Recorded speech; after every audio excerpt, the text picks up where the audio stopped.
araw bibisitahin natin ang malawak na palayan sa aming lugar.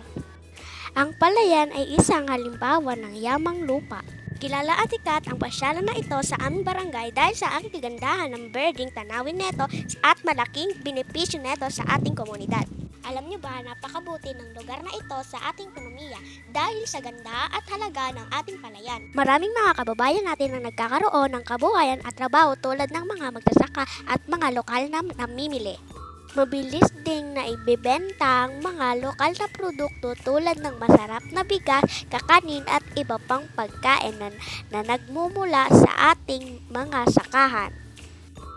Upang mapanatili nating maganda at kapaki-pakinabang ang ating palayan, huwag magtapon ng basura sa paligid.